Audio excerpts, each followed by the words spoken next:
매년 수백 명의 유망주들이 선택받는 메이저리그 신인 드래프트. 야구의 특성상 타 종목에 비해 정말 많은 선수들이 드래프트를 통해 프로 생활을 시작하죠. 특히 메이저리그는 워낙 풀이 좋기 때문에 괴물 같은 선수들이 쏟아져 나오는데, 그 중에서도 각 팀에서 첫 번째로 지명하는 1라운드 선수들은 항상 신중에 신중을 가해 선택하고 있습니다. 팀의 미래가 걸린 아주 중요한 1라운드 지명.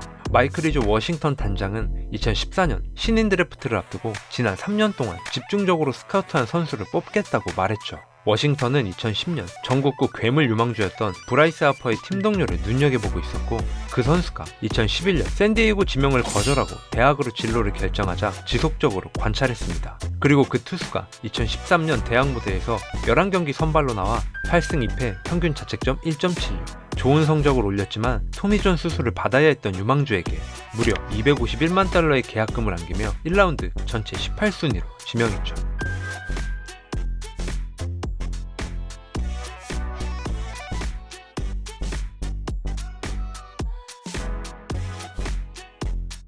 기존 몬트리올 엑스포스에서 팀명이 워싱턴 내셔널스로 바뀐 2005년 이후 1라운드 지명자들을 살펴보면 2005년 라이언 짐머맨, 2009년 스티븐 스트라스버그, 2010년 브라이스 하퍼, 2011년 앤서니 랜던, 2014년 에릭 패디.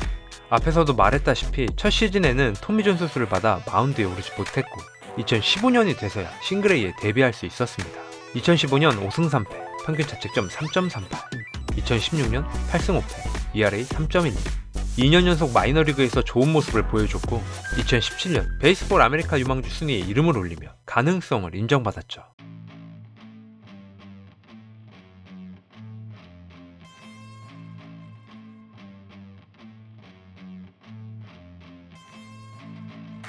그리고 2017년 빅리그 마운드를 밟은 그는 2018년 11번의 선발 기회를 받았고 2019년과 2020년 역시 선발과 불펜에서 32경기 등판해 4점대 평균 자책점으로 준수한 모습을 보여줬습니다. 그리고 2021년 28살의 나이로 5선발 자리를 꿰차면서 풀타임으로 나왔지만 7승 9패 평균 자책점 5.47, 2022년 6승 13패 평균 자책점 5.81, 2년 연속 부진하며 20대 후반의 나이로 다시 오지 않을 소중한 5선발의 기회를 그렇게 날려버렸습니다. 어느덧 연봉 조정 2년차가 됐지만 워싱턴은 더 이상 성장 가능성이 없는 그를 비싸게 데리고 있을 생각이 없었고 젊은 유망주들에게 기회를 주는 것이 낫겠다고 판단하며 계약을 포기했죠. 메이저리그 레벨이 아니라고 평가받으며 미래를 고민해야 했던 에릭 패디. 사실 다른 팀이었으면 이 정도로 꾸준하게 기회받는 것 자체가 불가능에 가까운 성적이었지만 리빌딩을 선언한 워싱턴이었기에 2년 동안 54경기에 선발로 나올 수 있었습니다. 미국을 고집하지 않으면 충분히 다른 나라에서 뛸 수 있는데 문제는 메이저리그 선발 투수 맛을 봤기 때문에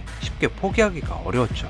1년 계약은 힘들어도 스프링캠프 참가 조건이 포함된 마이너리그 계약은 무난하게 따낼 수 있는 상황. 바로 그때 NC 다이노스는 패디의 방출 소식을 듣자마자 곧바로 연락해서 적극적으로 어필했고, 워싱턴에서 동료로 만난 적이 있는 테임즈에게 한국 생활과 NC에 대한 좋은 얘기를 많이 듣게 되자 마음이 기울기 시작했습니다. 피홈런이 많고 커맨드에서 좋은 평가를 받지 못해 다른 빅리그 팀의 제의를 받지 못했지만 KBO를 기준으로 한다면 충분히 위력적인 평균 150km의 빠른 공을 던지고 다양한 구종으로 땅볼 유도에 능한 193cm, 92kg의 좋은 신체 조건을 가진 오버핸드 투수. 2022년 12월 20일 NC는 계약금 20만 달러, 연봉 80만 달러로 에릭 패디 영입. FA 신분이라 이적료를 주지 않아도 되는 상태였기에 100만 달러를 꽉 채워 영입할 수 있었습니다. 창단 첫 우승을 함께하고 4년 동안 53승 36패, ERA 3.06을 기록했던 구단 역사상 최고의 외국인 투수 루친스키의 빈자리를 메워야 하는 상황. 패디의 경력만 본다면 메이저리그 1라운드 전체 18순위, 베이스볼 아메리카 유망주 52위, 최근 2년간 빅리그 풀타임 선발, 어디 하나 흠잡을 데가 없고 KBO 리그에서 뛰는 게 반칙같이 느껴지는 투수. 이것만 보면 왜 다른 팀들의 관심이 적었을까라고 생각할 수 있는데, 일단 에이전트가 스카포라스가 있는 보라스 코퍼레이션이었고 잦은 어깨 부상 때문에 의구심을 가진 구단들이 많았습니다. 하지만 NC는 메디컬 테스트 결과에 만족했고 부상만 피하면 KBO 타자들이 쉽게 공략하지 못할 공을 던진다고 판단해 옵션 없이 신규 외국인 선수가 받을 수 있는 100만 달러를 꽉 채웠습니다. 스프링 캠프 때부터 위력적인 공을 던진다고 소문이 자자했던 그는 시범경기 3경기에 나와 12.2이닝 동안 1실점, 시범경기는 시범경기일 뿐이지만 경기 내용을 보면 구위 자체가 굉장히 위력적이었고 스피드도 꾸준하게 150km를 찍었습니다. 개막전 삼성을 상대로 5이닝 4피안타 무실점 승리 투수. 이때까지만 해도 그냥 무난한 출발이라고 생각했는데 두 번째 경기는 KBO 최고의 투수 안우진과의 맞대결. 6회까지 노히트, 12탈삼진, 최고 158km, 7이닝 1실점. 안우진의 투구는 여전히 어마어마했습니다. 근데 패디가 8이닝 동안 112개의 공을 던지며 4피안타 무실점, 리그에서 좀처럼 보기 힘든 명품 투수전을 보여준 안우진과 패디. 특히 패디는 홈 데뷔전에서 압도적인 피칭으로 팬들을 열광하게 만들었죠. 2022년 메이저리그에서 3%에 불과했던 체인지업 비중을 안우진과의 맞대결에서 28.6%까지 끌어올렸는데 스프링 캠프부터 좌타자에게 결정구로 던지기 위해 체인지업을 강화했는데 그게 좋은 결과로 이어졌습니다. 그리고 올해부터 던지기 시작한 스위퍼를 빼놓을 수 없죠. WBC에서 오타니가 트라우스 삼진으로 잡았던 그 스위퍼를 비시즌 동안 LA 다저스의 셀비 밀러에게 그립을 배웠고 NC 스프링 캠프에서 연마하며 실전에서 쓸 수 있을 정도의 무기로 키웠습니다. 요키시도 가끔 구사하긴 하지만 팔꿈치에 무리가 오는 게 느껴지고 구속도 느려 잘 던지지 않는데 패디는 KBO 리그에서 스위퍼를 자유자재로 구사하며 타자들을 제압하고 있습니다. 그의 스위퍼는 오타니처럼 옆으로 확 꺾이는 게 아니라 슬러브처럼 끝에서 약간 떨어지는 스타일. 본인도 자신의 스위퍼를 슬러브로 부르고 있죠. 세 번째 경기의 상대는 KT 위즈. 야수들의 실책으로 무실점 행진은 끝나고 패전 투수가 됐지만 6이닝 6피안타 3실점. 네 번째 LG를 상대로 5이닝 2실점, ERA 0.75.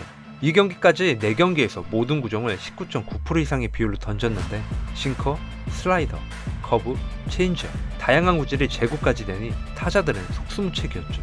그리고 다섯 번째 선발 등판은 기아 타이거즈. 7이닝 3피안타 무실점, 팀의 연패를 끊는 에이스의 모습. 31이닝 동안 이자책으로 ERA 0.75. 그리고 4월 30일 여섯 번째 선발 경기에서 하나는 패디를 상대로 1번부터 9번까지 전부 우타자로 라인업을 구성했습니다. 좌타자 피안타율 1할 3푼, 우타자 피안타율 3할 1푼 8리인 패디를 공략하기 위해 맞춤 전략을 선택했는데 7이닝 1피안타 무실점 11탈삼진. 에릭 패디의 4월 성적 한번 보시죠.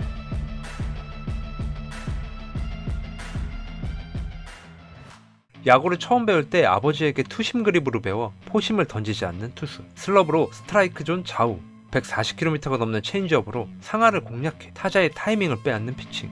리그 최고의 땅볼 유도 능력으로 장타 위험도 낮죠. 지금까지 피홈런은 단 한 개도 없습니다. 와이드너가 허리 부상으로 경기에 나오지 못하고 있는 상황에서 리그를 씹어먹는 피칭으로 독보적인 활약을 보이고 있는 에릭 패디. 과연 이 페이스를 시즌 끝까지 끌고 갈 수 있을까요?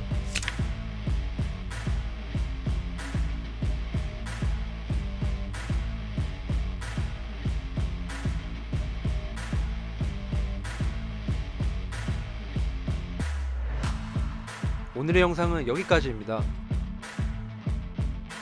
제 영상을 끝까지 시청해주셔서 진심으로 감사드립니다.